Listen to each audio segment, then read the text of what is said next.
स्वागत है सभी दोस्तों का एडवोकेट रौनक में।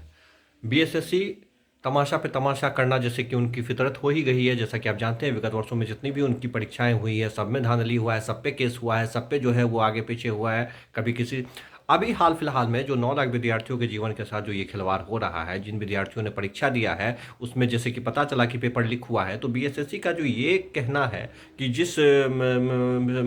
मतलब जिस पाली में हुआ होगा उसको देखा जाएगा, रद्द किया जाएगा, सेकंड पाली पे ये होगा, थर्ड पाली पे ये होगा। मतलब जब आप पकड़े गए आपकी चोरी वहां पकड़ी गई, वहां आपकी चोरी चोरी, और जहां आपकी नहीं पकड़ी गई वहां निकल गया मामला। ये किस तरह का रवैया है? सवाल है कि इस तरह का अगर कहीं एक जगह पकड़ा गया है तो अन्य जगह भी पकड़ा गया होगा। वहां एक जगह उजागर हो गया बात, दूसरी जगह उजागर नहीं हो पाया होगा। तो जब आपका सिस्टम ही इतना वाहियात है और लगातार ये हो रहा है, तो अब मुख्यमंत्री को और उप मुख्यमंत्री को, इन दोनों को ये चाहिए कि वैकेंसी का प्रचार करना बंद करें और जो वैकेंसी ऑलरेडी निकल चुका है और जिस पे परीक्षाएं हो रही हैं उसको गंभीरतापूर्वक जो है उसके सिस्टम को सही और दुरुस्त करवाएं। नहीं तो इस पर बहुत ज़्यादा बड़ा आंदोलन होगा। विद्यार्थियों के भविष्य के साथ इस तरह खिलवाड़ नहीं होगा।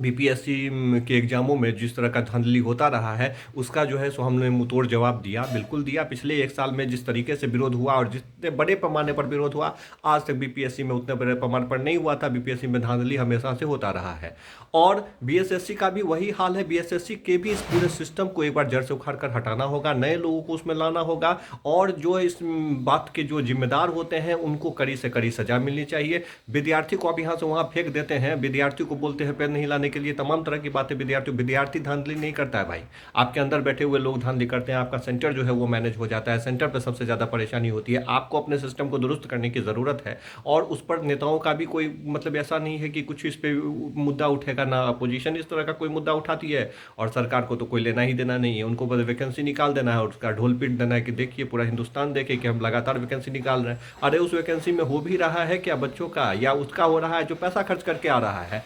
इस विषय पे बहुत गंभीर होने की ज़रूरत है। हमने ये प्लेटफॉर्म ही इसलिए बनाया था। इस तरह के सारे मंच जो भी हैं, आप मेरे में कमेंट करके अपनी बात में विचार जाहिर कर सकते हैं। विचार विमर्श होगा, दिलीप जी से बातचीत होगी, आगे होगा तो इस पर आंदोलन खड़ा किया जाएगा, जिस तरह से बीपीएससी का किया गया और बीपीएससी का किया गया। दरोगा में भी हुआ था ना, दरोगा का जब मेल नहीं आ रहा था लड़कों का, उस समय भी विरोध हुआ, उन्होंने दुरुस्त किया अपने आप को। फिर भी बीपीएससी जो है काफ़ी हद तक ठीक है कंपेयर टू बीएसएससी के।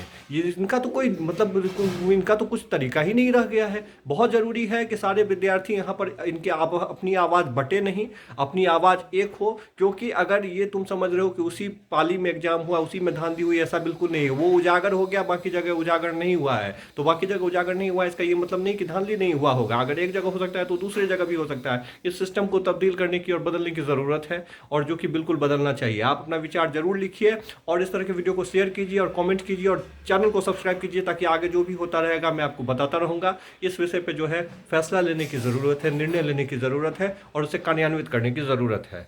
जय हिंद।